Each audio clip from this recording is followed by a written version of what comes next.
Webcam is live. Hey everybody, we are back again with another live stream here at Revival Productions. I am James, one of the QA team members, joined by my other QA team member, Ben, Bammer on the Discord. You'll recognize me from the other streams. Yeah, but we have a special guest here today. Joining us is Luke Schneider. Introduce yourself, Luke. Hey guys, I'm Luke. I'm the lead designer on Overload, and it's great to be here. Excited about all the questions. Yeah, we got some questions from some of our forums and some from the Discord, etc. But we're going to start off with just a few basic questions. One thing is, how did you get your start in the industry, Luke? Well, I started in 1997. Was it? 97, 98? 97, working on Descent 3. And I got that job because of the custom missions I made for Descent 2, and after I put those out on the internet, I got contacted by the producer on Descent 3, Craig Derrick, and he said, hey, you should apply. And I was like, sure, I'm graduating in 6 months. And he was like, oh, you should apply now because, you know, we're going to be working on the game. I'm like, sure, I don't really care about graduating college anyway. So I applied, and then like less than a week later, I got a message saying, oh, we're redoing the engine, so we don't need you for another 6 months, which worked out great because then I could actually graduate. And then, so then 6 months later, I reapplied, got the job, and started in December of 2000. No, not 2000, 1997. Long I know my years. Long time ago. What really got you into Descent? Like when you were younger, like what pulled you in about that game? Well, I was really into Doom and TIE Fighter. I really like both of those games, and it seemed to just combine the best of those two games. And when I played the demo, I bought it for $5 at Electronics Boutique or something like that. And then after I finished it, I went out and bought the full copy at it was like a Fry's Electronics because I was living in Irvine, California at the time.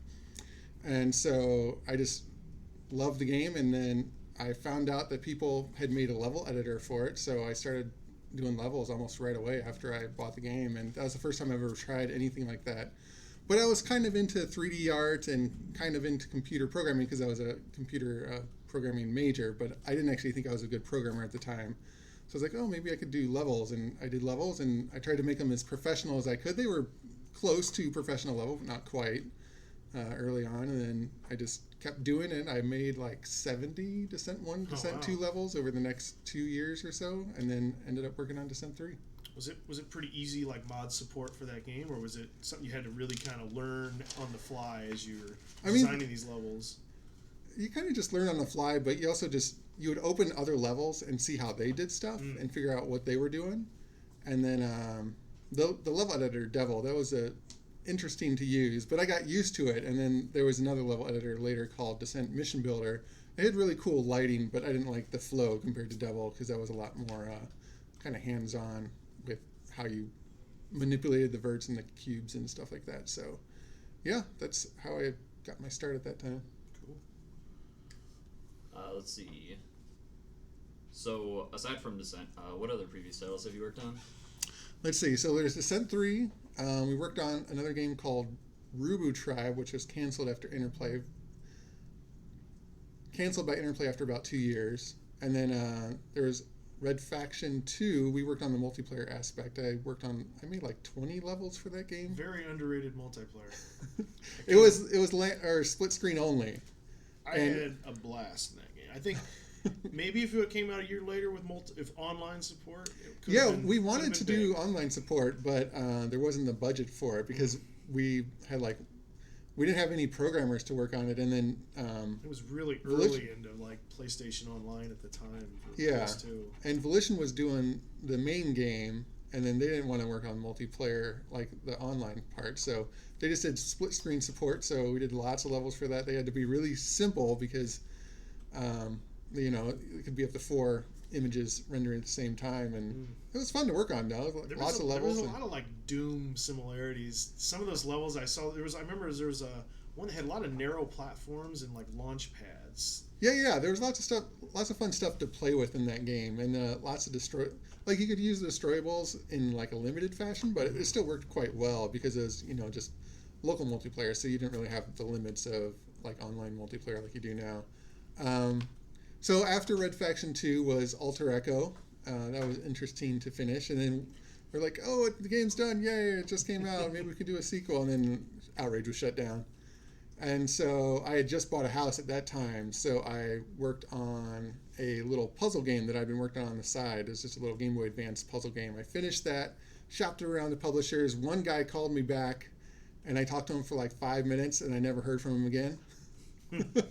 So after about 8 months of like trying to get, like, I started working on an Xbox version of that, and then that didn't really go anywhere because I was like, okay, we're running out of money. I guess I should get a real job again.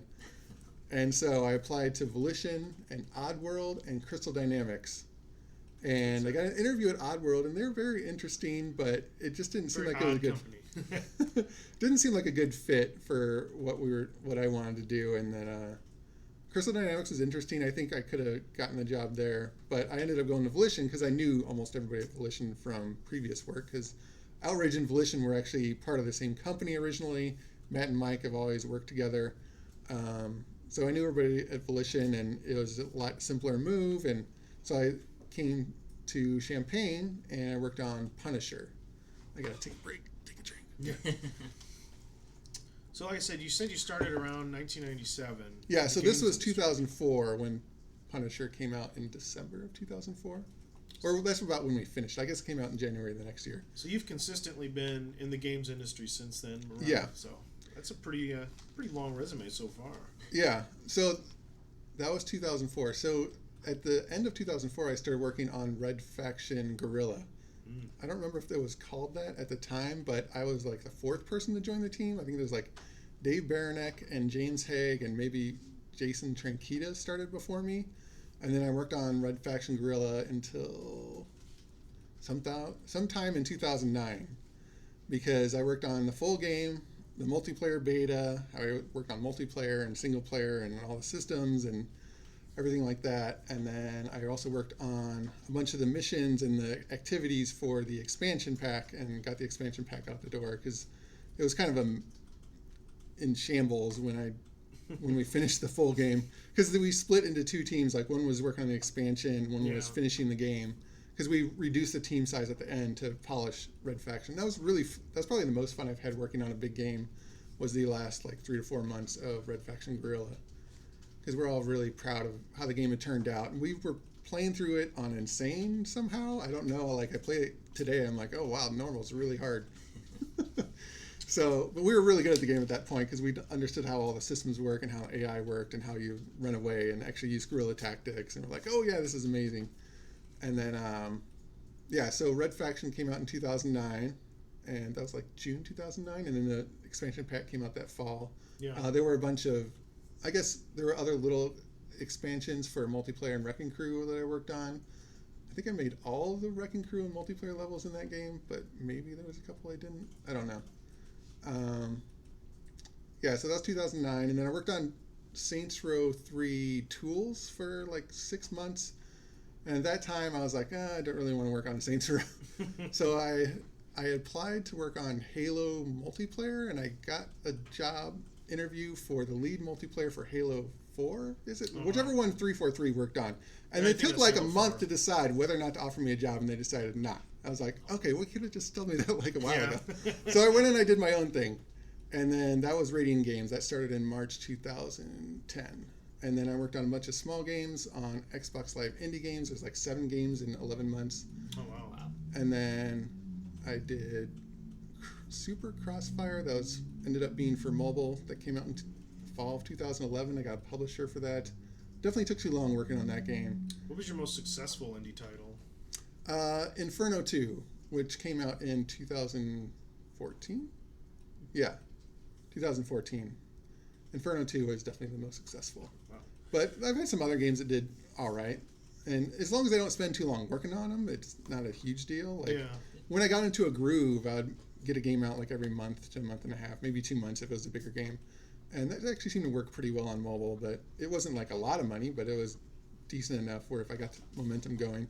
But I worked on some other larger games, like I did Bombcats, which was a huge bomb. The game was cool, but we did this free-to-play stuff that was kind of crammed in the last 3 months, and that was a bad idea. I wish I just stuck with doing a paid version. There was also Powerpuff Girls. Defenders of Townsville. It's kind of like Defender, if you can shoot left and right, and then it's also a Metroidvania where you could fly anywhere in the levels, and then kind of expanding map and stuff like that. The game was only like 3 hours long though, and then there was a New Game Plus mode, which is pretty cool, but I did okay. But then after like a year of being out, or maybe less than a year, Cartoon Network stopped selling it and wouldn't let anyone else buy it on Steam. I get emails and tweets about it once in a while because they're like, please make it available again. I'm like, it's not my choice. Because they had a new version of Powerpuff Girls coming out, and they didn't want to confuse people. Because in the game that I made, we actually had 2 different art styles that you could switch between on the fly. And I was like, this is crazy, but okay. So I think neither art style turned out particularly good because it had to be able to switch back and forth. And I used too many circles in that game, that's for sure. Because a lot of my games had circles because it's Radiant Games for being in a circle. So like Inferno and Inferno 2, everything's like a circle. My first game, Joy was lots of circles. Ballistic, another twin stick shooter, had lots of circles. All my puzzle games are not circular though. They're a lot different.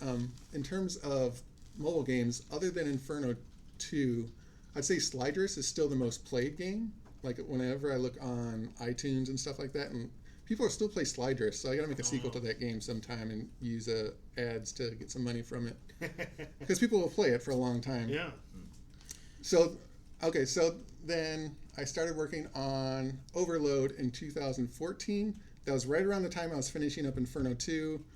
And then the next year I took a break from Overload for a few months. I worked on a game called Gigatron, but didn't finish it, and then made a twin stick shooter called Devastator and did finish that. It didn't sell terribly well, and then started working on Overload again when Chris left Volition, and then we're like, oh, we need an artist, because I couldn't do all the art and everything else on Overload.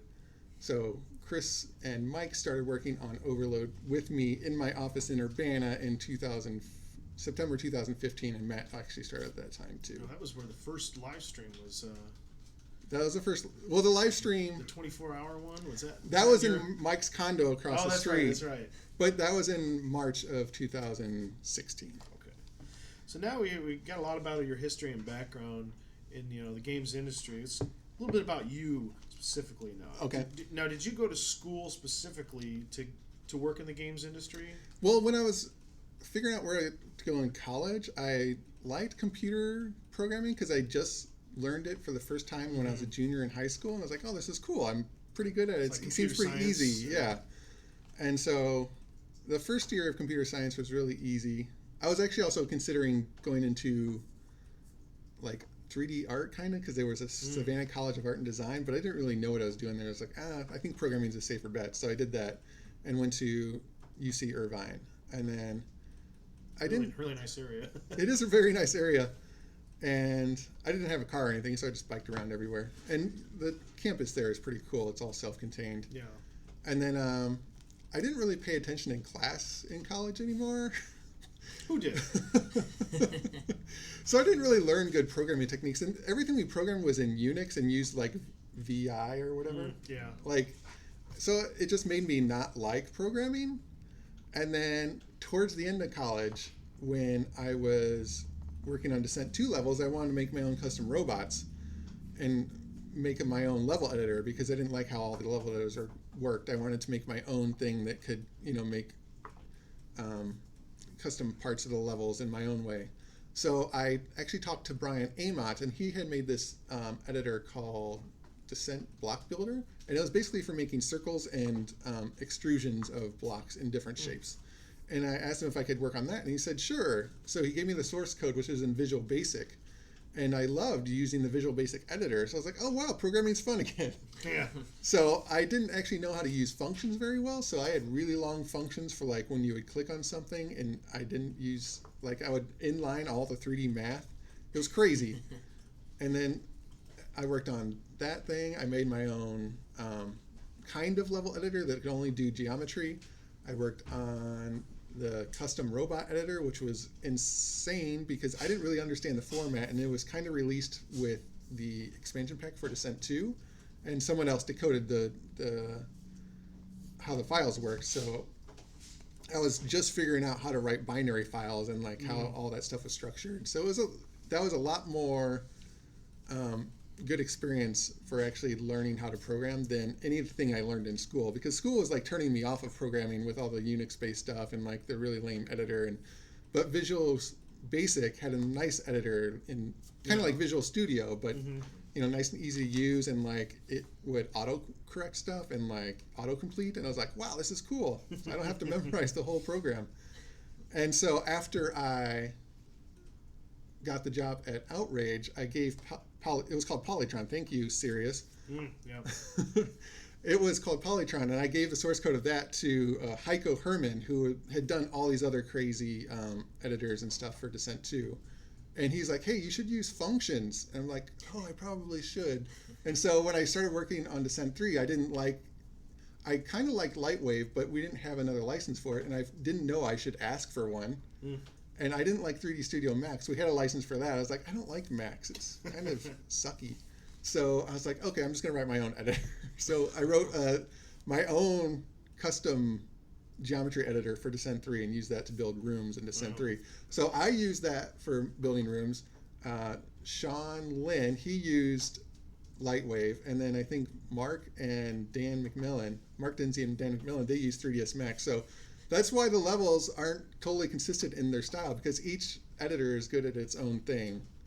And so, yeah, like you could kind of tell like each of these levels was built in a slightly different editor if you play Descent 3 and really pay attention. Okay, I forgot what the question was, but I rambled long enough. I think. You got there. It seems like a good combination of schooling and a lot of self-taught. Yeah, just like finding something you want to program Yeah. and then just doing it. Just like start simple, and then once you figure out, like in programming, once you figure out how to get something to draw and how to get the input passed into the game and it actually affects what's drawing and you can make sounds, like that's the basics of all games. It's just adding layers and layers of complexity on top of that. And then like I was really worried about like game logic when I was first programming, because I knew how to do editors, and editors were simple. You like push a button, you get an event, in that event you make stuff happen, and then it changes the screen. And I was like, oh man, what do you do in a game when it's always happening? But it's actually not that hard. You're just always running a loop, and then you have all these arrays. Like I just use arrays for almost everything that I can. Like here's an array of robots, and here's an array of projectiles, and then I'll just reuse them. I'll just cycle through them and just keep reusing them. That's how I do most of my games, my small games, because it's just simpler and faster. And like Unity, we have to build all this extra structure on top of things to make it use the Unity object system in a smart way. Yeah. But if you just code everything yourself, you have a lot more power over what you're doing. You don't have to add all these extra structures to make a program do what you want. Cool. Do you find that there's like languages or editors that you use more for design than actually getting down to programming, or like do you just? So I know Unity uses C#, for instance, but we almost all, it's just all C# at this point for me, because Visual Studio uses C# and Unity uses C#, so all of our editors use C#. So like there's other stuff like you want to use Python and other things like that for doing scripts and running things that are outside of the game, or like running file utilities or things like that. But for what I do, I'm all C# all the time. And I think it's a good language because it's pretty easy to learn and it's pretty safe, and the editor is nice, and you can jump from C# to C++. Like C++ is just like a more complex version of it, I think. Mm-hmm. And it's a little bit crazier with the header. Like the header files are probably the worst part of C++. well, you could write it all in the header file anyway, right? Yeah. But one thing I missed from C++, because I did use some C++ at Volition when I was working on Red Faction, but is macros. Like those are just so useful, and like inlining that actually works, because inlining in C# does not work at all. Cool. Gotcha. All right, we're going to take a deep dive into your personal gaming history here. Oh, great. Before the industry. Okay. What was your first game that you played? Do you remember when you were younger? We had an Atom computer. Oh, wow. We had a ColecoVision, and I know I played some Atari 2600. What was the first game that really hooked you? Oh, it was definitely Super Mario Brothers. Oh, yeah. I would go down to, there was a Pizza Hut like a few blocks from my house, and I would walk there almost every day to go just stick a quarter in and play some Oh, Super the Mario. arcade version. The arcade There version, you go. yeah. Yeah. And that then one- when the Nintendo was coming out, like my brothers and I just begged and begged and begged her mom to get it, and she got one for us for Christmas, and it was like the best Christmas of all time. Oh yeah, I remember But, getting those as well. Those were always the best. We eventually had to turn to a timer because it was me and 3 brothers. We had to have a timer. So when the timer was up, the next time you died, you had to give it up. Oh yeah. Oh wow. Had a system. That's good. So Super Mario Brothers is definitely the first game that I was really into. I mean, I wasn't that good because I was only like 8 years old. So what's your favorite game? Like your favorite classic old game from those era?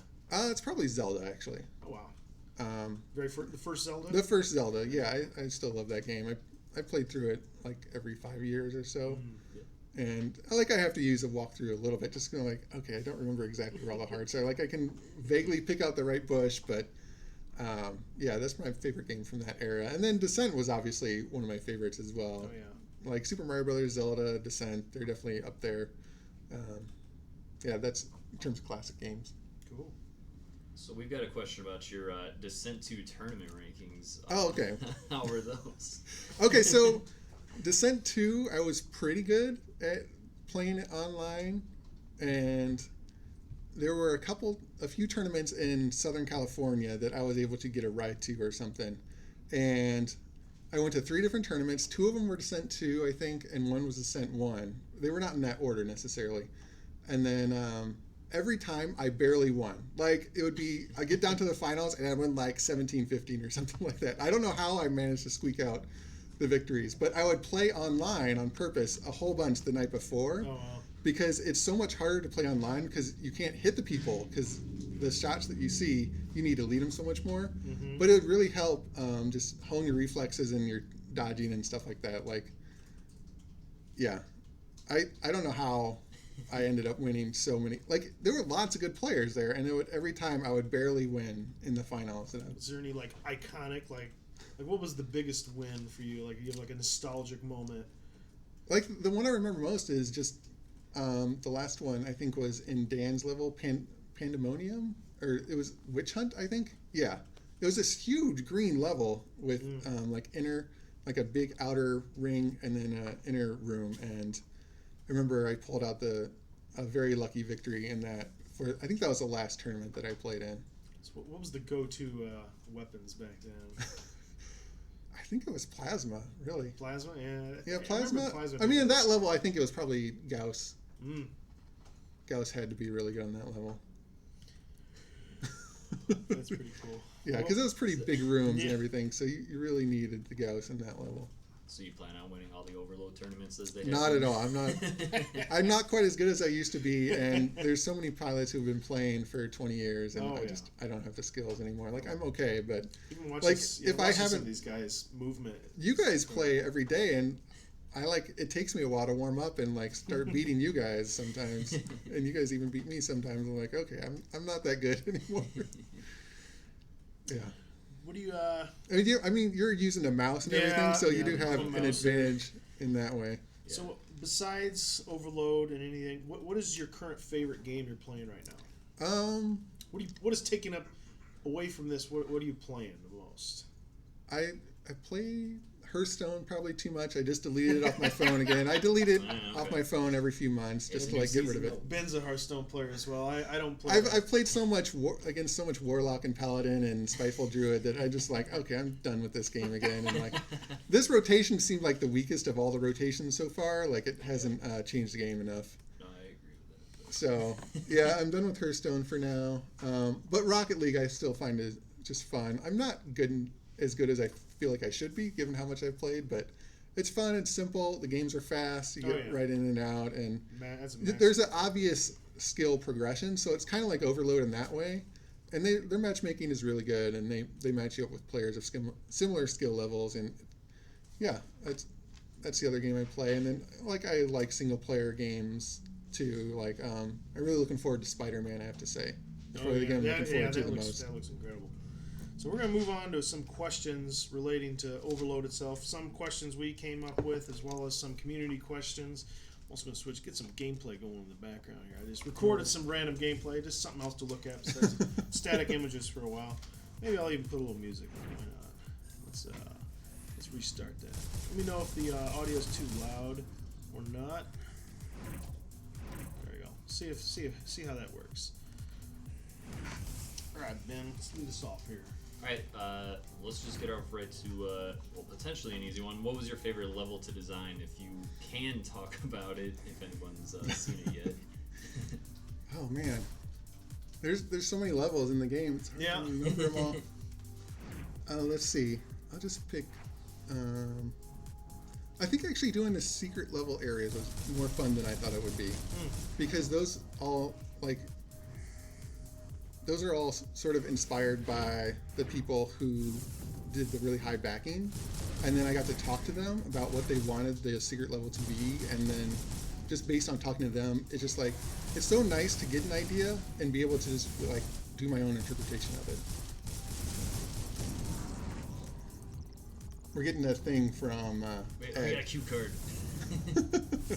So yeah, I found it was really fun just to take someone else's idea and then make my own version of it and work with them and be like, hey, I made this, what do you think of it, what would you change, and then sort of iterate on that. Because like coming up with ideas, it just sometimes takes a little while. Like I like to sketch out my levels first, and it's just nice to have someone else be like, all right, here's the idea, and then I get to just go and execute it a little bit. So yeah, everyone out there right now, this music playing, if it's too loud or not, but this is music that Luke has designed himself. He created these two songs.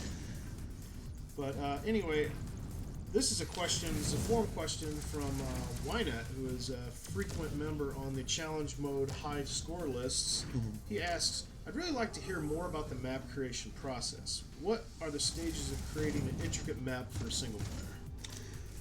So single player, I definitely have to start with a sketch and like an overall idea of like what is the mood or what is the theme of this level. Like what do we want to sort of teach the player, or what elements are we introducing? So I always start with a simple sketch, like a just overhead sketch of like, okay, we're going from this point and here's the overall flow and these are the keys you have to get. Yeah, that's the basic starting point, and then I just rough out the entire geometry for the level as much as I can, and I'll import that a couple times and fly around it. And once I feel like it is, I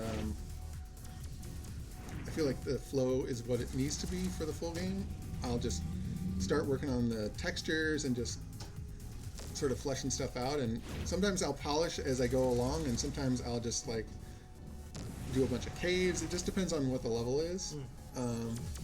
Yeah, like I try to get a lot of the geometry done, and then I'll place robots and sort of iterate in that way. I also like to place the main gameplay elements, like if there's a force field or a key or something like that, or place all the reactors, like get the flow so you can actually play through a level. I don't really care about robots so much at the beginning, unless they're like traps or stuff like that. But yeah, just getting the overall functionality done, and then I go through and add all the robots and stuff once it's a little bit more polished. So I know this will change throughout the process, but what's a day in the office like? So potentially you can start with when Overload started, and then I know as the development process goes on, you've had a lot more, changing responsibilities. But yeah. So I'll come in the morning around 8:30 to 9. Mike will beat me in about half the time. Sometimes James beats me in. Sometimes, yeah. And then I'll just put on some Spotify music and blast it through my headphones and look at my to-do list and figure out what I need to work on. And I worked on so much different stuff that there's no like single like Yeah, you flow. pretty much touched every part of the game in some way. But like if I'm working on multiplayer, I'll bring in my laptop as well, so I'll have 3 machines, and one can be a dedicated server and the other 2 can join that. But that's a little different at the moment because we'll be switching some stuff around. Yeah. But like when I was doing levels, like last year was a lot of levels, and I just spent probably months of just coming in, working on a level. When I work on levels, it doesn't take my full attention, so I can have something playing on the right side of the screen and like just sort of listen to a GDC talk or something like that, or like yeah. So it just depends on what I'm working on. Done programming. When I do effects, there's a lot of playing the effect, tweaking it, playing the effect, tweaking it. It just depends. Like every day is a little different, and I just look at my to-do list and be like, what's the most important thing I need to get done? Or if I don't feel like getting stuff done, I'm like, what's the easiest thing I can do right now that I have some enthusiasm for? So just getting stuff done is the most important thing, especially early on. You just got to get some momentum, and as long as you're pretty sure that your work is not being wasted, like I really enjoy polishing stuff, but you can't spend too much time doing that. Yeah.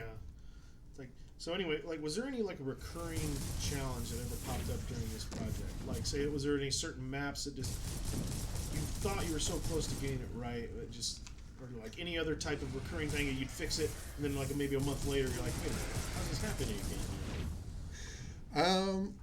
I mean, the effects were hard to get optimized. I think optimization was kind of a recurring theme. Just because you never know what Unity is going to be doing under the hood. So you basically, like, most of our optimization is like removing as many calls to Unity functions as possible, and then sort of simplifying the number of textures and other elements that we're using that are different, because it likes things to be the same. Yeah.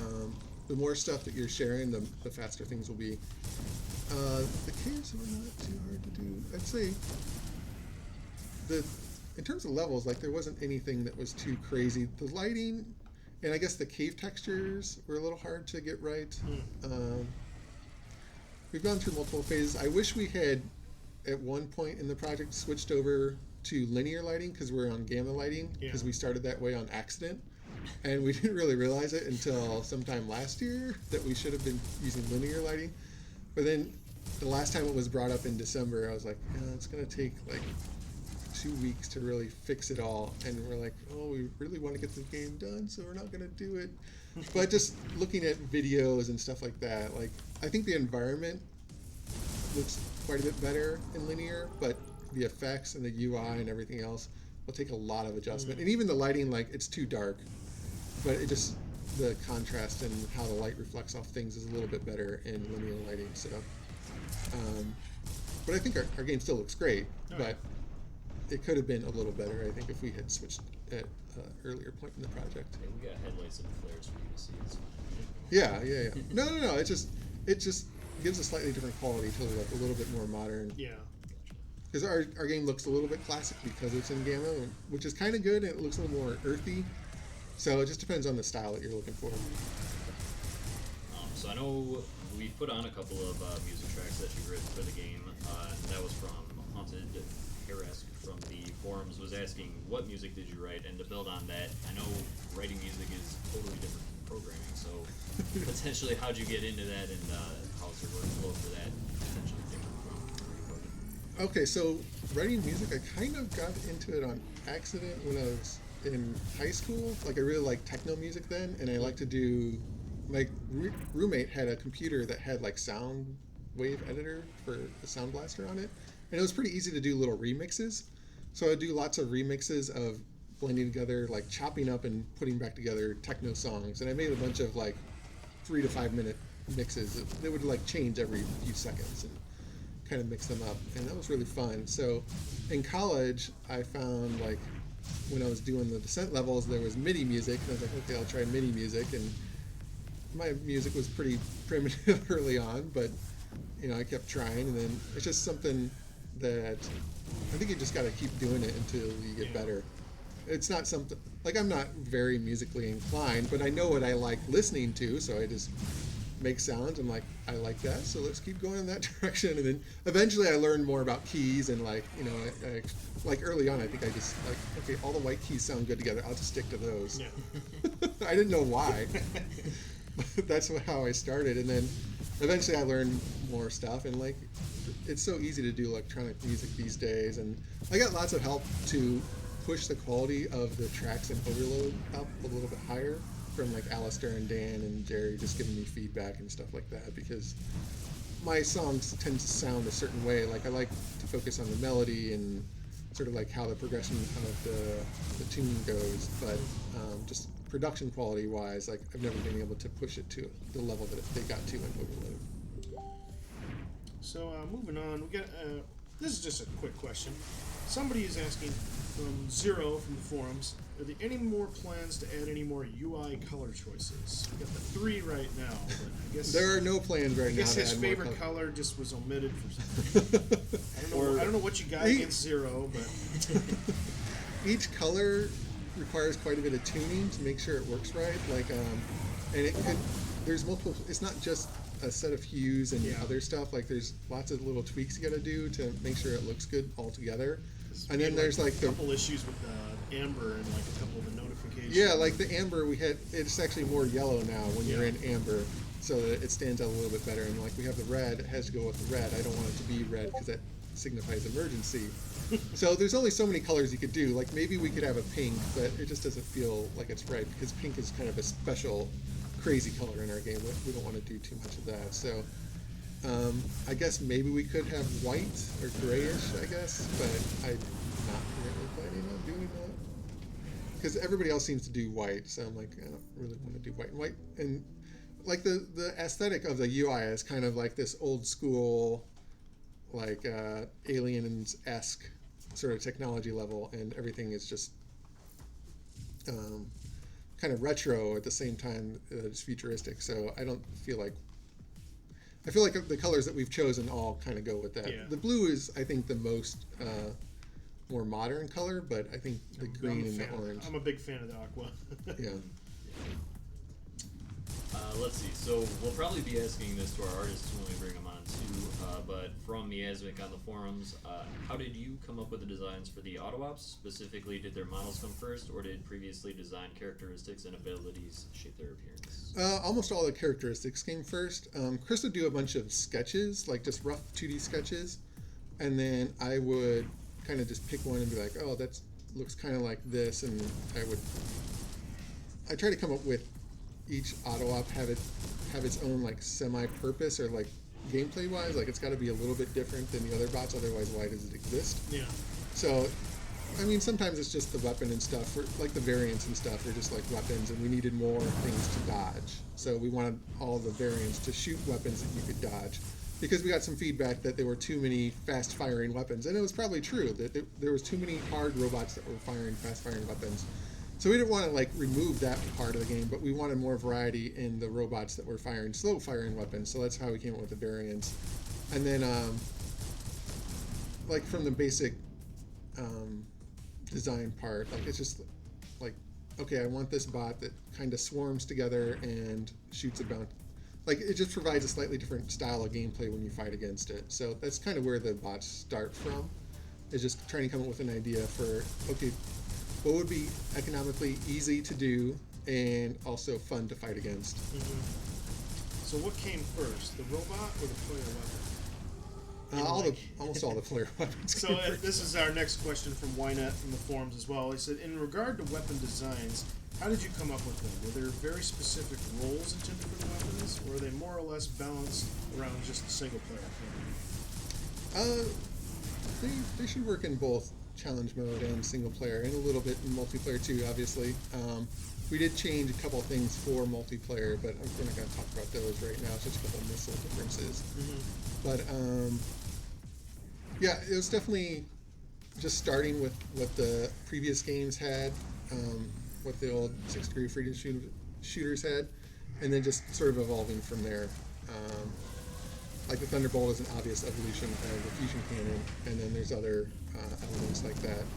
So yeah, I think each primary weapon has to be sufficient that you should be able to use it and not have to change weapons.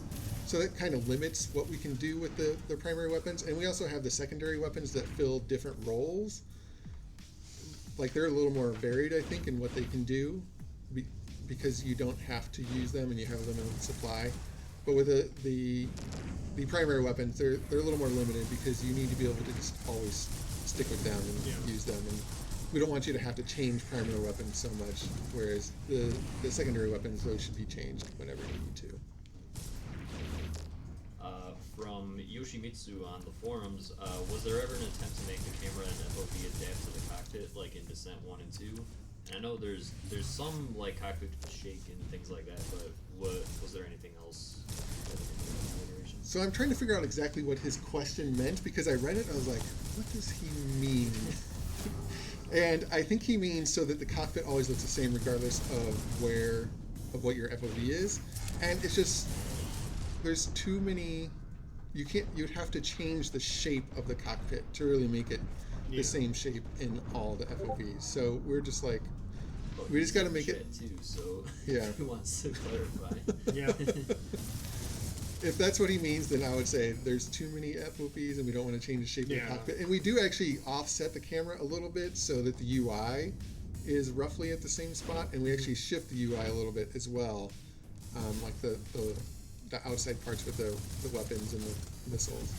So another question from Yoshimitsu, and he's a big fan of that release trailer footage. He was wondering if there'd be any features for like recording gameplay so you could like shoot outside the ship like you used in the trailer. Maybe. Maybe. I mean, there's it's a weird series of debug commands that I added in order to be able to shoot all the footage. And it was not friendly at all to like you pushed F7 or Shift F7 in certain combinations, and it didn't tell you what it was doing, but I had it memorized.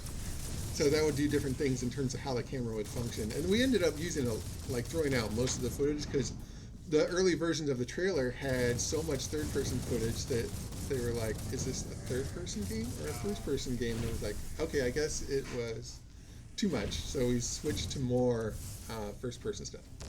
Oh, I see what Yoshimitsu meant now. He's saying Descent didn't block your view when you turned the cockpit on. Overload does? See, it all depends on your perspective, because if you took away the Descent cockpit, it would actually not be blocking your view, or it would not be blocking the part that it's covering. So it's just, we're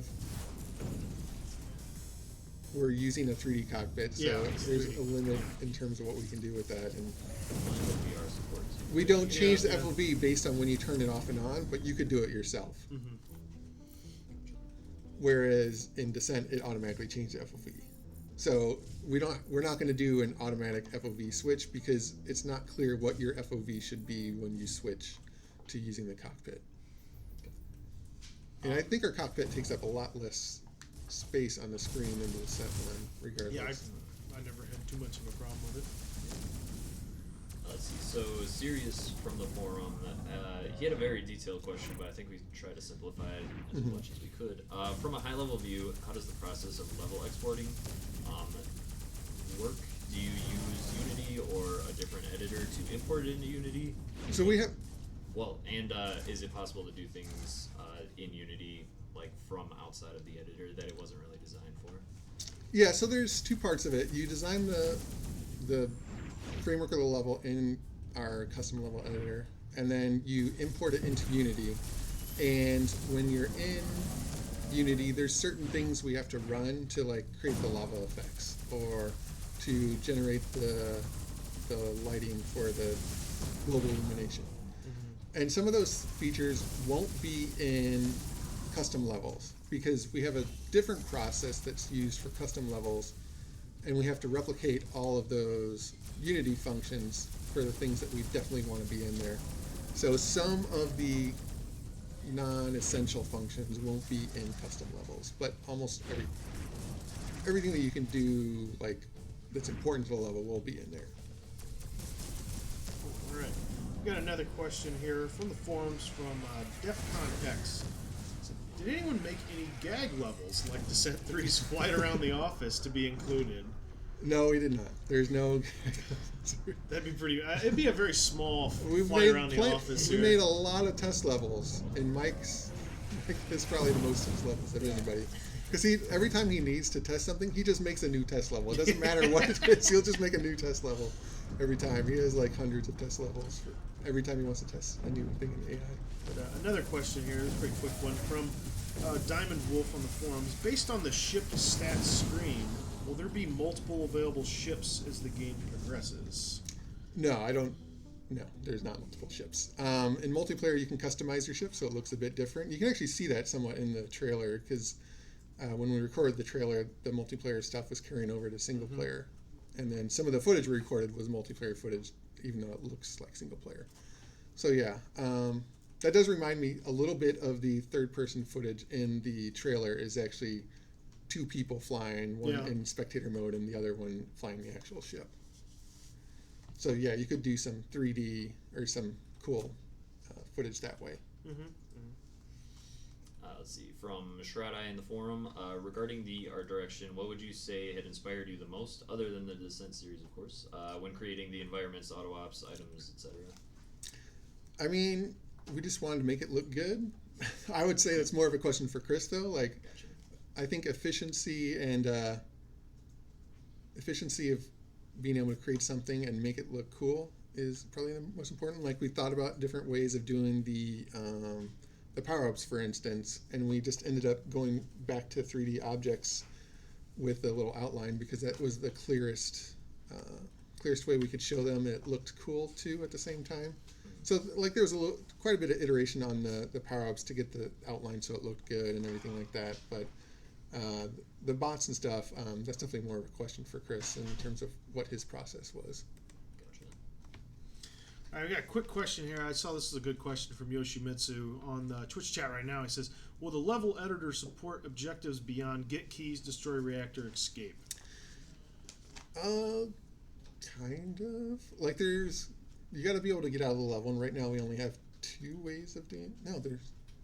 No, there's basically two ways of getting out of the level.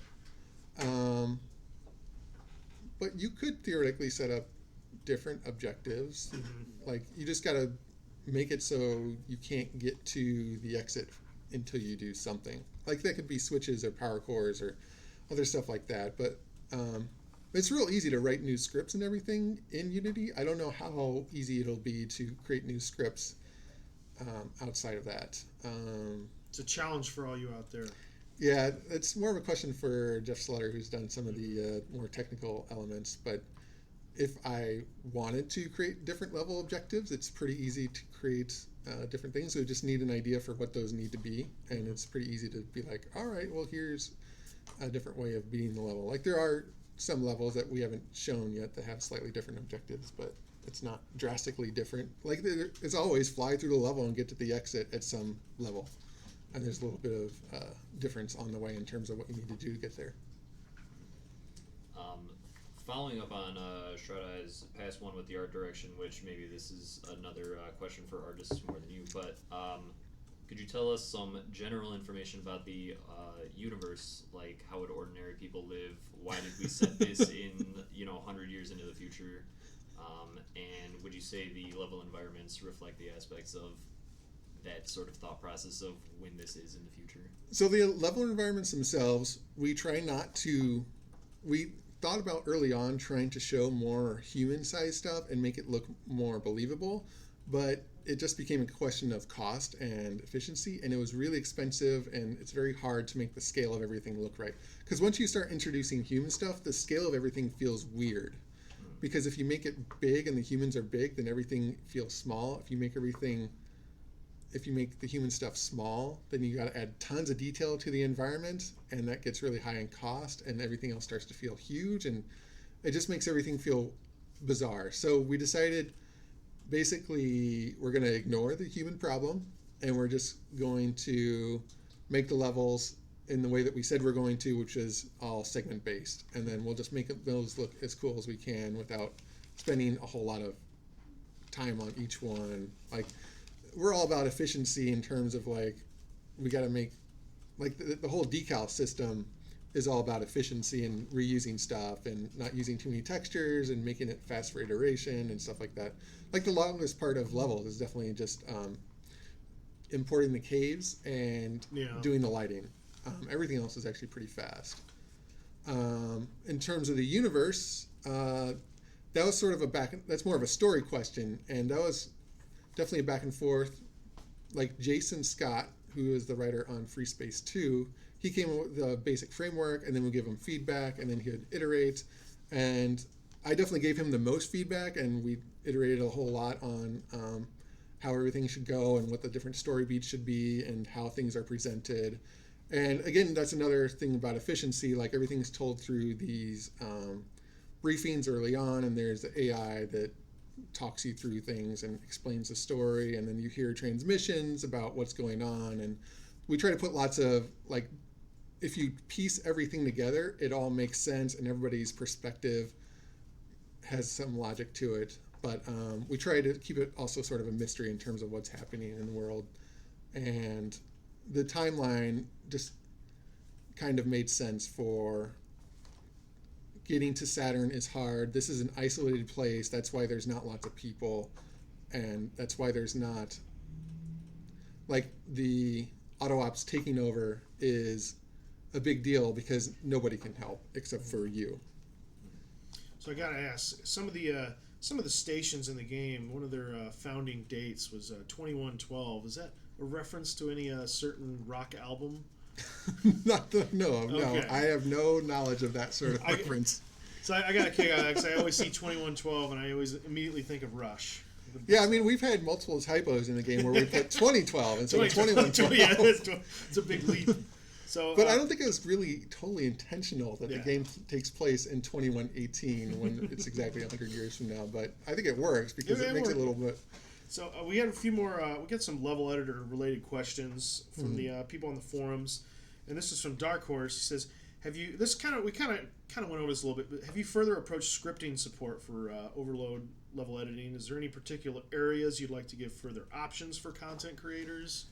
I mean, our scripting is a little bit weird. Like, you have objects and you link them to up to 5 other objects, and then based on what the script object is, it'll do different things. And it's actually pretty, I think it's pretty easy to use once you kind of know what the system is, but you need to know what each of those scripts does and what each, like some of them, it takes the first object is the object that you're looking for, and then the rest of them are things that get called when the thing happens. Like, it can be on destroy or on pickup. And we've actually had lots of bugs with on pickup, and we're switching over to triggers because in New Game Plus, some stuff changes and the object isn't there. So you can't do an on pickup on an object that's not there, and then the triggered event doesn't happen anymore. So we're just switching over to basically box triggers around the thing and be like, all right, you probably picked it up so we can trigger the event. Which is how most games work anyway. They usually just have like a fly-through trigger or something like that. So it's actually simpler and safer that way. There are lots of different scripts that you can use. There's definitely more the option to create more complexity and a lot more like logic to what you're doing with the scripts. And there is some of that in the later levels, but I don't want to give anything away about what those are. But yeah, there's lots of ways you could do the scripts, and we could always add support for simple things if people want them, and we're still working on the game after 3 years. Well, you said 2014, so Yeah. 4 years, right? They had another question here, kind of said, when the level editor is released to the public, this is from Shroud Eye, by the way, will we need to use Unity as well? And if so, can we add our custom entities in the levels as well? So the first iteration, there won't be any support for that sort of custom entity stuff. It'll just be, here's the editor, you push the export button, it does a bunch of the export computations and outputs a file that the game can load. I don't know if the game does any calculations on it, but I think there is something for generating the lighting, like the reflection probes, because those are kind of important. Those are like the most important thing that we need Unity to actually generate. But you can tell them to generate in the game itself. So it's like, I don't know how long the process is, but I think it's like 10 to 20 minutes to generate the reflection probes, depending on the size of the level. So that'll be something you have to do in the game, but you don't have to do that to actually play it, because it just adds more lighting information, but you can just play it without those. Normally when you do it, the levels appear much brighter, but it could be they'll appear much darker depending on how the custom import works. But basically, everything will be inside the level editor that we can get in there. We may have to add support for a few more things that we don't currently have support for in order to make that work, but it should work in general. And we still haven't really tested it with multiplayer levels, but single-player levels work. That's a good question from Lothar Ba. He said, will there be some sort of semi-official repository for add-on levels? I do not know. Okay. I'm sure we could create one at some point. Yeah. Yeah, we've got the website, right? Yeah. All right. In much the same vein of all of these, I know you touched on it, but will there be modding tools or plans for those aside from just the level editor I itself? don't know. Okay. That's from Diamond Wolf. Yeah, and Yeah. Diamond Wolf also asks, later down the line, will there be an official level design contest that would be judged by you? Sure. That'd be kind of a fun thing. It would be fun. I mean, there was a nice level contest when Descent came out, but I mean, it sure would be fun to do. I don't know what the prize would be, or if there would be a prize, or it would just be for pride. But sure, why not? Yeah, so we only have a few more questions here before we get you into game, just for a little bit. But this was it's kind of relevant to the industry. Going back on this in your career, for all people who are trying to get into the games industry, like just a quick suggestion, like what would be something like a programming language to start off learning, to benefit like just being a designer or a programmer? I think actually not Unity, but GameMaker is actually a good way to start things. I used that a little bit for doing some prototypes and did a little game called Rainbow Wars. And it's real easy because it's all visual, but then you can start to get more power out of it if you just go into they have a pretty simple scripting system. It's a little simpler than C#, but I'm sure it's a little bit better to use the editor now than it used to be because they've done a lot of iteration on that. But I'd say GameMaker is actually a really good thing to get into because you avoid 3D stuff, which is something you want to avoid early on. If you're taking math in college, take linear algebra. That's really important for 3D math if you want to do graphics or anything like that. It's just vectors and matrices and stuff like that. Like I took that class in college. I didn't know it was important, so I didn't pay attention. I got like a B. I was like, whatever. I think I've forgotten all of that. Yeah, but if you want to do 3D math, it's actually very useful to be like, oh, okay, this is how these things multiply together and stuff like that. Thank you. So yeah, linear algebra is important if you want to do programming. But if you want to do game design, I would say GameMaker is pretty good because you can make simple little prototypes. Just getting something simple, moving around on the screen is really fun. There's plenty of tutorials for that. I think Unity is definitely overkill if you're just getting started. I'm sure there's other games engines that are out there. You can also just start just doing simple programs in Visual Studio. Just do some simple editor or something like that. If you don't want to do games, you can do editors, and that's a good way to get into programming and start learning how things work and start learning about functions and just like modifying data. You can like read a file and then change it in your editor. Just like have a bunch of fields that you could edit and then output that to a different file. And I think there's lots of ways to get into stuff. C# is a good language to learn because it's easy to use and it's kind of like the backbone of everything. Yeah, I mean it's kind of like JavaScript, so you can easily transition from C# to JavaScript if you want. I mean, it's not really used for web stuff, but I don't really care about web stuff that much. I think the web is like totally a mess of like different languages. So I'm like, I wouldn't recommend doing web programming because there's so many different languages you have to know. It's crazy. Because my brother does it, and I'm like, how many different languages do you have to use? And like when we have to edit the website, I'm like, this makes no sense. It makes no sense. There's like 10 different ways you can edit something and 10 different places you have to know to edit the CSS file, or like there's a style sheet and like the header. Fun fact, I've now worked with both you and your brother. Although your brother, I think it was pretty brief. I think your brother had left Volition like right as I had joined back in the day. But anyway, just a couple more questions. What are some? So you created that trailer, I think pretty much single-handedly, right? Right. The music was licensed. Yeah. We did not create the music because I was just looking for good trailer music, and then we chopped it down a little bit because it's a little bit too long. So what are some non-design skills that you find valuable, like in your everyday work? Being able to just edit a file or an image file just a little bit is always very useful because if you want to tweak a texture to see how it looks, that's always nice. Just don't be afraid to get in there and change something if you're not sure. Like if you want to tweak something and make it look different, just go in there and do it. Like there's programming, like Unity is just a lot of like moving files around and editing the files. Like I don't know, I don't think there's anything you shouldn't be willing to do to edit a game. So I don't know. I don't have anything in particular. It's just be willing to just use an editor and figure out how it works. And like you can edit sound, you can edit images. There's programming, and just Unity or whatever game engine you're using. Just get in there and start messing with stuff. like just change a couple numbers and see how that affects things. Trial and error sometimes. Yeah. Just do it. Perhaps a hard-hitting question right here. How do you feel the games industry is as a whole right now? Do you think it's oversaturated with certain kinds of games? Do we think we're breaking the meta by coming out with overload? You know. I think it's very crowded. It's in a hard place where you really need to try to get lots of attention, and you got to kind of start that when you start the game initially. It's not something you can do later. Like we're struggling with it because we've got the attention of the old school Descent population more or less. But can we get other people's attention? Will other people get into the game? I don't think we can sell this as a 6 Degree of Freedom shooter because nobody knows what that is. Yeah. I don't know if people even care about flying. So do you sell it as a flying first-person shooter? Is that like simple enough that people could understand it? It's a first-person shooter, but you can fly instead of running. I mean, maybe that's enough right there. But the games industry is very crowded.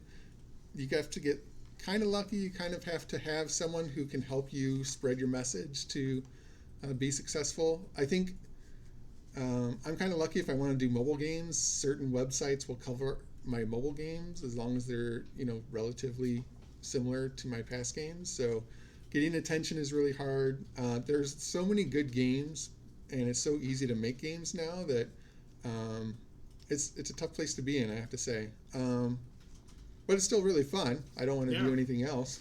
A couple people are suggesting zero gravity shooter. Zero gravity shooter, sure. That's not bad.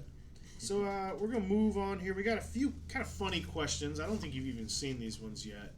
I mean, if anybody in the chat, if you guys have any funny questions to ask, now's the time. We may be able to get one or two extra in here. But what is it like being the second tallest person in the office? It's weird. I got to say, Scott is You've probably gone through life being usually the tallest person in the room. I saw Scott around at Volition once in a while, but it would always he was always working on Saints Row, and I was always working on Red Faction, so it was never an issue, and I never was in the same room with them. How much he got you beat by? Inch? I don't know. Inch, maybe 2. I'm 6'7.5". Okay, I'm close. I'm 6'9.5".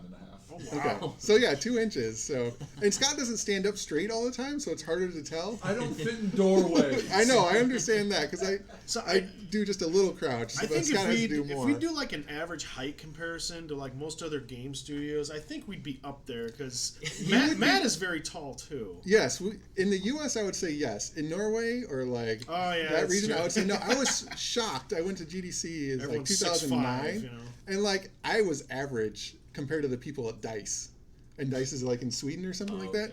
And I was like, holy cow, you guys are tall. Oh man. All right, this could be a good question for you to ask, Ben. Yeah, okay, so you quit playing Hearthstone. I was gonna ask, what Hearthstone deck do you play, or what class? I play everything that's not a meta deck. What's your highest win rate class then? Let's see. I got to Legend twice with Priest, is Dragon Priest back in the day, so I don't know. Okay. I'm just back here I have no idea what they're talking about. So this one might have a little bit. We'll save this one for last. But you said you had a lot of interest in Rocket League. What is on top of your car right now? What is your go-to hat? I just have the little skis because I have a 4-wheeler, the tough looking 4-wheeler with cool decals on it. I just have the skis, and then the little thing that spins, the little rainbow thing that spins. That's my antenna. So Chili Bus on chat had asked, "What is your ideal sandwich?" I like a nice hamburger with either ketchup or barbecue sauce. There's a restaurant in town called Black Dog. I eat there almost every week. That's so good. And then there's another one that's even closer to us called Farron's. I eat there every 3 weeks or so, just because I have to force people to go there, whereas Black Dog, some friends go every week. So Black Dog's really good. And then just a nice burger with a grilled bun, that's a little bit toasty. Let's see. Did I miss sandwich haters in chat here? Sandwich haters. No, this is a big one. Do you consider a hot dog a sandwich? No, I would not. Okay. I'm not into hot dogs. I like bratwurst, though. Now, is a bratwurst on a bun a sandwich? No. Okay. It's just a There we fancy hot dog. There you go. All right, Ben, I'll leave this hard-hitting We question want to for get you. this hard-hitting Yeah, question. this is All the right. big one. Now, we've had a few discussion points on this in the Discord. I even but, saw it pop up on the chat yeah. earlier a little bit. What's the story with the lamp in the 24-hour stream? So we did this in Mike's condo, and he had this huge lamp that was right above the table, and for some reason we pushed the table closer. I think it was because the cords wouldn't reach or something. So the table is like here, and the lamp is like right here. And then for some, like I had to get up and do stuff a bunch of times, so I'd be sitting real close and playing the game, and then someone else would be taking their turn to do the stream, and so I'd get up, and every time this lamp's right here, and I'd hit my head. Oh, gosh. And there was a counter. Like Yeah. it happened a lot early on in the stream, and then, like after 3 hours, it stopped happening. You were trained. Yeah, I finally Alright. trained my brain. So I think that is it for all of our questions right now. Maybe we'll see something pop up in chat here. We're going to switch to get you in game here a little bit here. Alright. Game. There we go. And now, talk about your controls. How do you like to play? So I play the same way I did when I played Descent. I can play with a gamepad. I'm pretty decent with it, but I play with the left-handed joystick, or it's a joystick that's actually unidirectional. But it's a Logitech Attack 3. I used to play with the CH joystick, but that thing is like too loose and it doesn't really work with USB. So this is my new replacement. I only use this button. This is the only button I use. These buttons don't do anything for me. So I move and fire with this, and everything else is on the right hand on the numpad. I use the page up and page down buttons for changing weapons and missiles, and then move with like 8, 4, 5, 6, and then slide up and down right above those, and fire my missiles, and use my boost on 9. And then, yeah, everything else is on the numpad. Numpad's much nicer than WASD, I gotta say. Yeah. Like, that's one advantage of being left-handed for the joystick and Now, stuff. you can do headphones if you want audio or not. It's up to you. Let's see. Gotta watch out for those readers. Oh, we have music. Okay. Okay, yeah. I should have it. I can still hear you guys talking. so Yeah, I think turned it's it fine. down a little bit. I might turn it down for the stream. Just So what are we doing first? Are we doing the challenge mode? Or We'll have you do a challenge mode, and then we'll talk about the little Discord challenge that we'll post to everyone here. So you'll notice we're in the playable teaser right here to not give too much more away. yeah. Tune in Saturday for potentially some more spoiler-heavy things. But Yeah, so like I said, we're on the PT here, so there's just the 2 challenge mode maps. Let's do a quick, all right, let's do a 1. Let's go into challenge mode here. Let's do a 1 for Syrinx or a 2 for Caverns. And I'll just do a quick, All right, that sounds good. gotta wait for this chat delay to catch back up. But now, of these 2, which one is your ideal level? I practiced on Caverns, so I'd probably say Caverns. Okay. oh yeah, we do have Seeing some ones, okay, lovers in 1s, here. 2s. Pretty good mix. Kind of back and forth right now. I saw Darkwing recently got a personal best in series the other day. So Insane. I think I might be seeing more 2s, so I think we're gonna go with Caverns. Let's just go right into it here. No, it's fine. There's more ones. Oh, there's Feature- more ones. Okay, there's the All right, one. there's All more right. ones. We're going Catch into 'em off series. guard. Now we're doing All right. Ace here. We're gonna see if we can unlock. Well, they made fun of you guys for playing Hot Shot That's last true. We weekend. did play so Hot Shot. I don't know how long you guys I- played, but I it didn't seem like it was generally- very long. I generally like Ace nowadays. I've kind of moved up into the Ace category. Yeah, I think you're definitely getting there. All right. Yeah, I want So is this your what's your ideal loadout for Syrinx here? definitely Flak and Driller. I feel like they have. Do I want? Or are we doing countdown for this too? Yeah. I guess countdown's the same. I but can't you get do reflex. I think 5 we minutes. only have an infinite. Oh, you're right. Yeah. This is the playable teaser. Okay. I think those 2 weapons are good. Or those 2 missiles. I would probably choose Reflex over Cyclone, but it's not available, so I'll stick with Cyclone. And Crusher's not in this either, so No, yeah. No. yeah, these are probably my 3 weapons then. Because the Impulse just doesn't pack enough punch unless you get the upgrade. All right, let's give it a go here. Alrighty. No pressure. So I'm probably going to do some running. Because I want to stay out of the middle area. I would say this is probably one of my maps that I struggle on the most. It's got a lot of different ways you can go. Yeah. Like, I don't want to go fight that guy, because there could be someone right around the corner.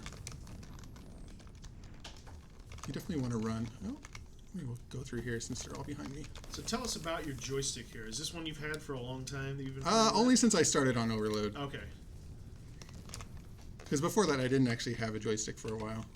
I still have the old CH joysticks, but they don't really work so well anymore. Do you have an They drift a ton. Do you have an all-time favorite? Joystick? Yeah.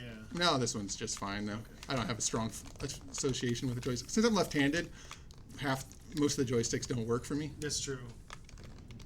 Shoutouts to sticks that have those little removable plates. Oh yeah, we got a couple of those. So I'm just doing this circle up here to So I see you're sort of exploit the bots a little bit. Yep, and saving that invulnerability for a little bit later. Yeah. Wait till a super bot or ambush comes along. Change directions.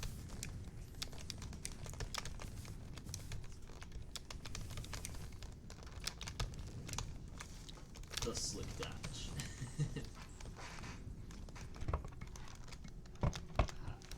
There we Was go. I getting too loud? Maybe the joystick was a little loud there. Oh yeah. Some people I do sometimes make some like noise, that. yeah. Some people like that feedback on the stream sometimes of like, like Yeah, I'm actually pushing the buttons. mash those buttons. Not pre-recorded shoe on head. That's why I don't go down there. Come on. Oh, it must have been a runaway bot. No wonder he fired so fast. Now, Ben might be a little quiet back there now. I had to move the mic, but I'll just yell. Oh, that was an unfortunate turn there. those things wreck me every time I get one of those. I think it might be time to pick up that and go hunting. Pyro M's got the right. Yeah, get an IBM Model M keyboard. That would just. There was somebody at Volition that had one of those and drove everyone insane in their office. Yeah, I've got a very clicky mechanical keyboard at home. I mean, I loved it. Ooh, just out of range of that. Come on, where you guys at? So yeah, he's using the increased man. damage on that smash attack when you're invulnerable, which is really fun mechanic. And you're actually gaining a little bit of shield too while you're doing this. Oh, time to run. Chili Bus hates the smash attack. He's unbounded himself. I love it, man. Now, do you use it as the 2-button combo or the 1 Yeah. button? No, I don't have a button for it. Okay.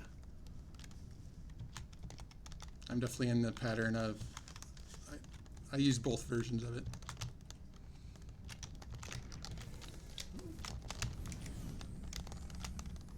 That is the correct upgrade. Okay, I'll Yep. stick with it. Definitely don't want the other upgrade. I don't really care about extra power. I want more homing. Yeah. Because I use these to scout ahead sometimes.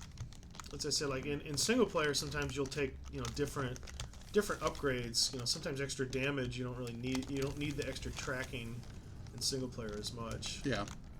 Because you can predict where the robots are going to be more. Yeah. Ooh, that's bad. So, Hi. I said that extra tracking creepers is a very big favorite.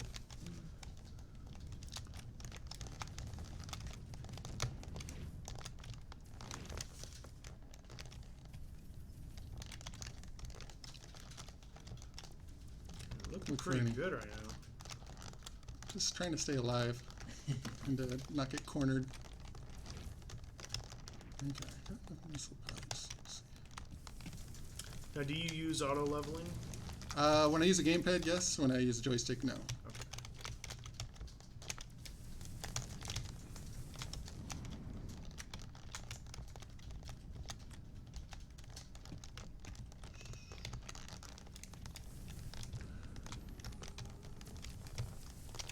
So what is your recommended strategy against like some of the notorious hit scan enemies that some people have been complaining about?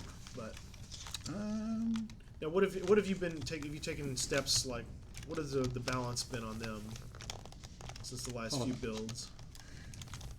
It is hard for me. Hard-hitting questions. It is hard. It's hard to think This is while like you're. this is like doing- hot ones, eating hot wings while asking. Yeah, tough if I were playing questions. Hot Shot, this would be a lot. Discussion would be a lot easier. But I want to do at least. Gotta get at least 50,000, if not probably won't get 100,000. I haven't really hit 100,000 too often. Gotta unlock insane though. Now, We'll see. what's your first primary upgrade gonna be? I'm fine with it being flak. Black.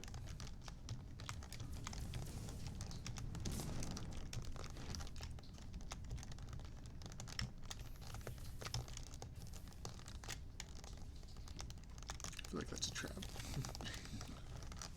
I hear some reavers in the chat. People complaining about the reavers. Strong robot. You gotta find them.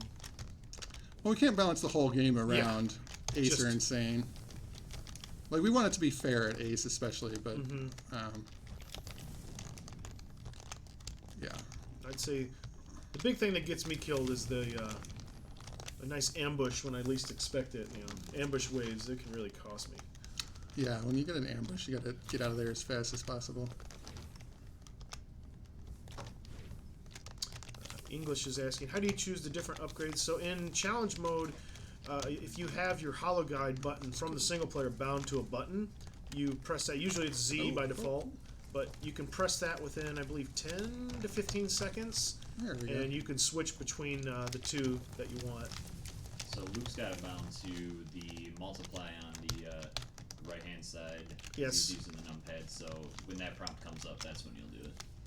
So yeah, whatever button your holo guide's set to, that will change what upgrade you get. And like before, it's at 25 kills you get a secondary, and then 50 kills you get a primary weapon.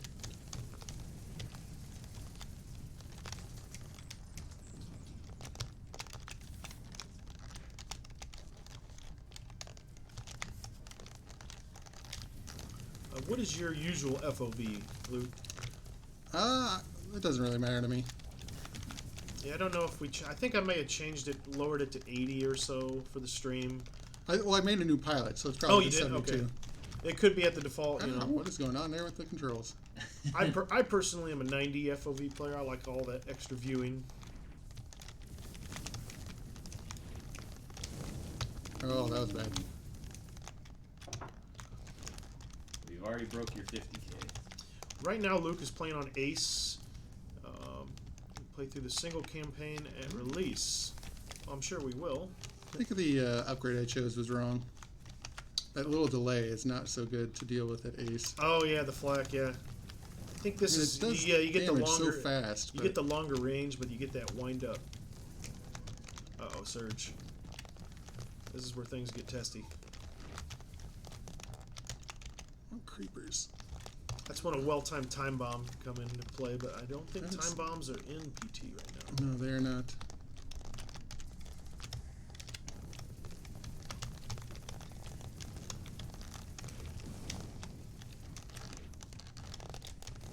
Yeah, you get a little bit of a fisheye lens with 90, but I'm used to it.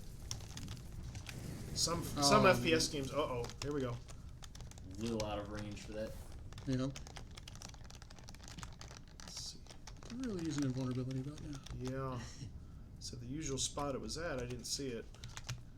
No, I used it earlier. Oh no.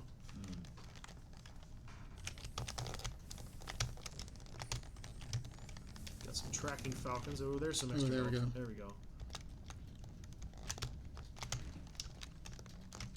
Let's go searching.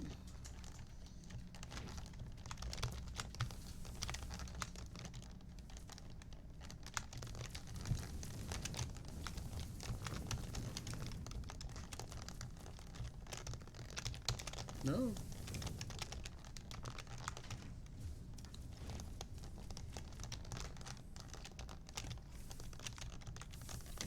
Oh.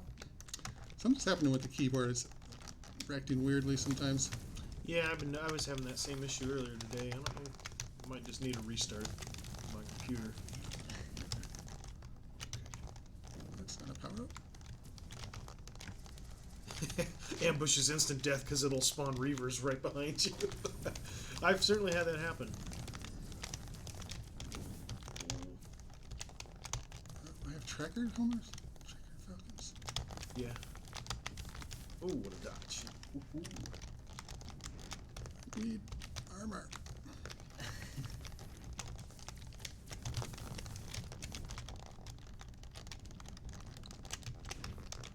little bit.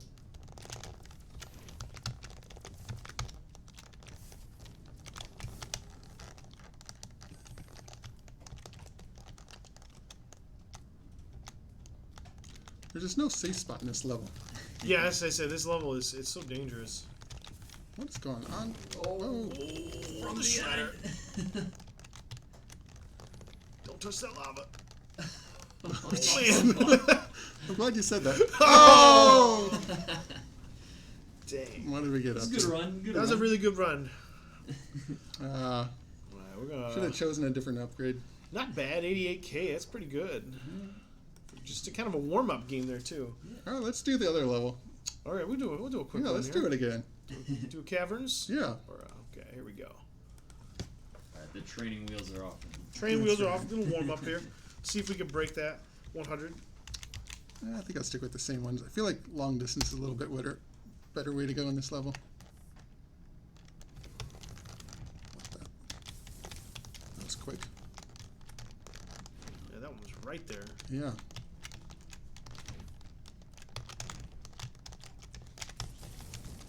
Do you have a personal favorite map? I would say Backfire.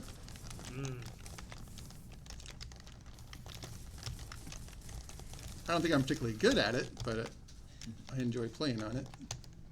Come on, guys.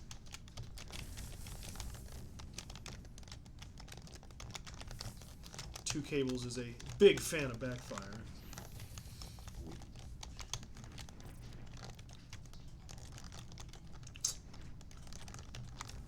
Yeah, we've definitely been getting our share of backfire practice in too. Oh yeah. And not just on robots. There's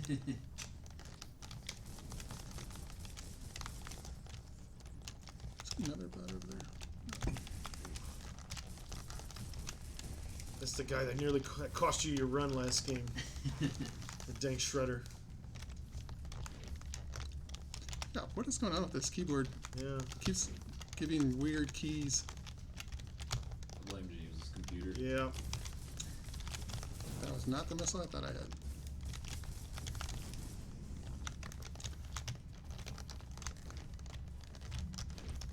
Because I push so many keys at once that I guess I don't know if it's the keyboard or you're just your I computer. might have maybe my computer setting is not liking too many presses at once. Yeah, right because now. mine, like the only problem I have is if I push numlock, Yeah. then all of a sudden my keys get stuck.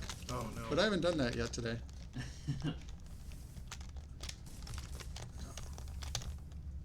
Come on, you. Yeah. Roll over line. Yeah. Do you want to Die. turn on sticky keys? I hated sticky keys. There, finally. There we go.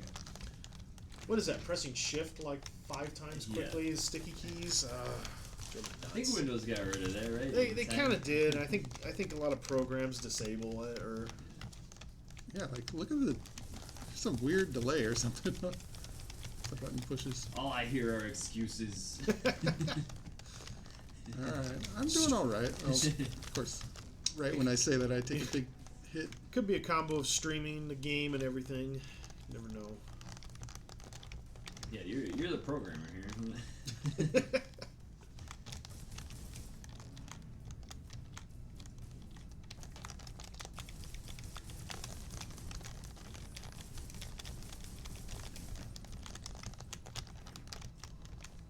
I think one key is don't stick around for the power-ups if someone is attacking you. Just Oh, yeah. keep moving.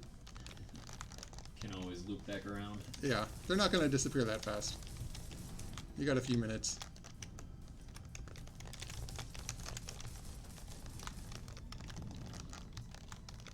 The aim situation is okay. It looks like you're trying to dodge a guardian. Would you like some help? Clippy pops up. Or no, what was the ultimate virus? Bonsai bot. Was it Bonsai Buddy? Yeah, Bonsai Buddy. It was literally a virus, and it was just something to help you with your computer. Oh, I got triple upgrade. I didn't realize that. It's like, wow, my missiles are good. Oh yeah. That purple gorilla. That thing just would just destroy your computer from inside out. There's a few YouTubers who would make funny videos of. They'd take their old Windows 95 machine and purposely just destroy it. Just don't have any personal info on there. Microsoft Bob. Oh man. Come a long way. See, I've even forgotten what playing this game on a PC is like, because I'm our resident Mac tester. Oh yeah. Which, don't get me wrong, I hate Apple.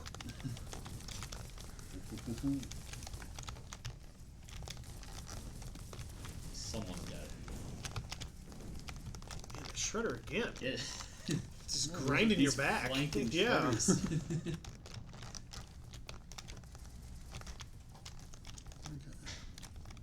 I gotta circle around for some power-ups. There we go.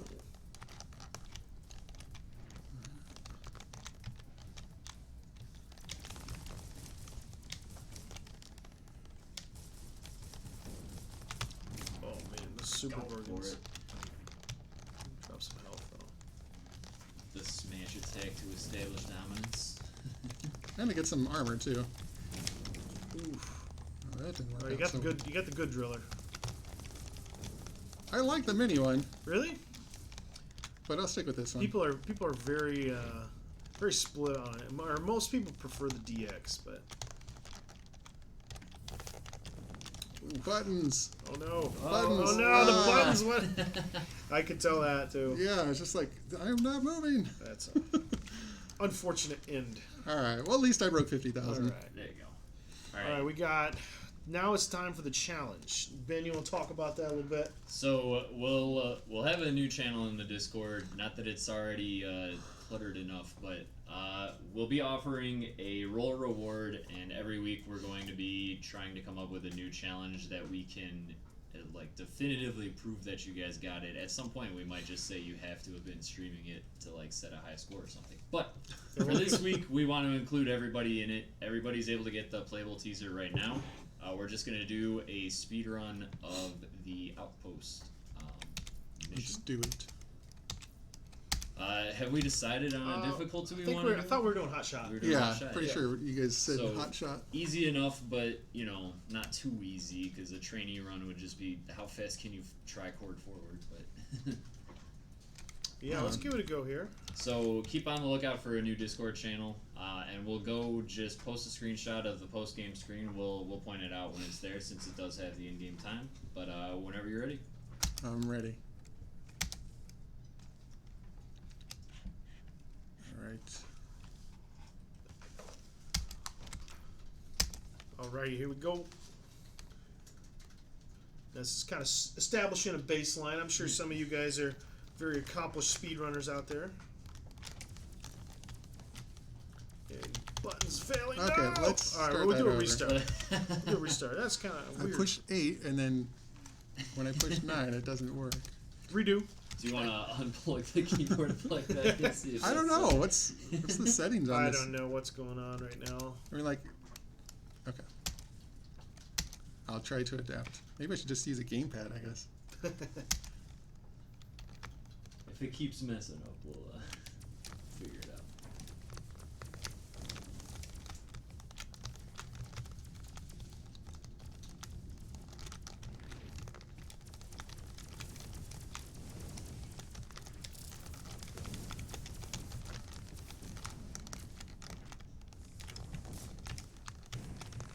Smash attacks for speed. There's the strats.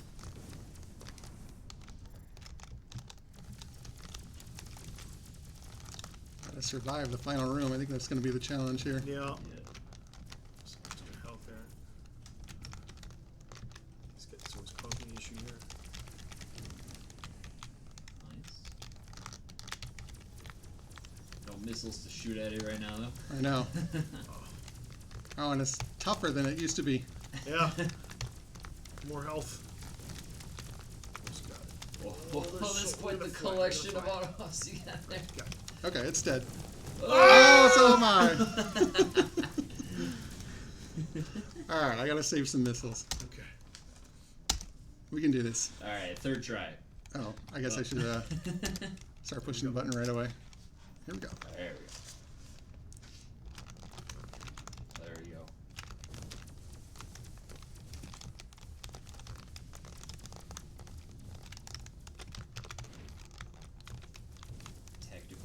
hiccups.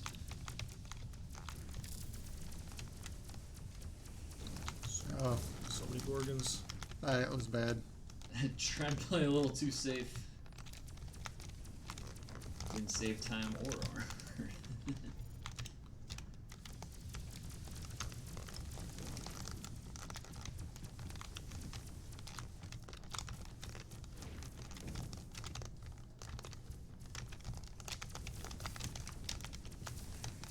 A couple health pickups there.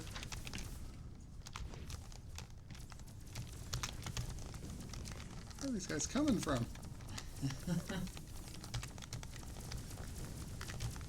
There we go. Can I get out though? There it is.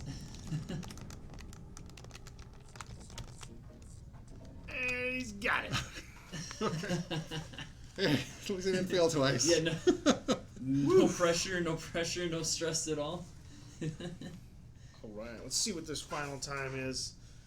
We got 109. That is the baseline for all you out there. Okay, we do definitely need tenths of a second for this. Yeah. all right. Yeah. If Like that's, someone said they wanted thousands. I'm like, that's crazy. But tenths of a second, that would make sense.